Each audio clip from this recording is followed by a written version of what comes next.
Round শ্বেপত থাকে, গোল শ্বেপত থাকে, চেপেটা গোল শ্বেপত ব্লাডৰ চেল থাকে। সেই চেলবিলাক তেতিয়া আমাৰ নাৰ্ভত চলাচল কৰে না ব্লাডত আমাৰ গোটেই নাৰ্ভত ব্লাডৰ চলাচল হৈ থাকিলে আমাৰ বডিটো ঠিকে চলি থাকে। ক'ৰবাত যদি ৰখি যায়, ব্লাড ৰখিলে বেমাৰ আৰম্ভ হৈ যায়, বিষ হ'ব বা হাৰ্ট এটেক হয়, এনেকুৱা ধৰণৰ বহুতখিনি বেমাৰ আছে, জইণ্টবিলাক ফেইল হয়। যেতিয়া ব্লাডটো গোল শ্বেপত থাকে, ব্লাডৰ চেলবিলাক আমি দেখাতে এইটো পনীয়া নিচিনা লাগে ব্লাডটো, কিন্তু একচুৱেলি পনীয়া নহয়, এইবিলাক বহুত হাজাৰ হাজাৰ চেল, লাখ লাখ চেল মিলি পেলাই সেইটো এনেকুৱা হৈছে না।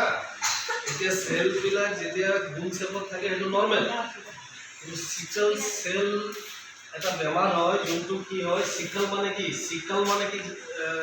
জানা নেকি? নাজানো না। চিকেল মানে হ'ল আমি কি ক'ম, আমি যে ধান কাটো যে কি কয় এইটো কাঁচি, সেইটোকে হিন্দীত চিকেল বুলি কয়।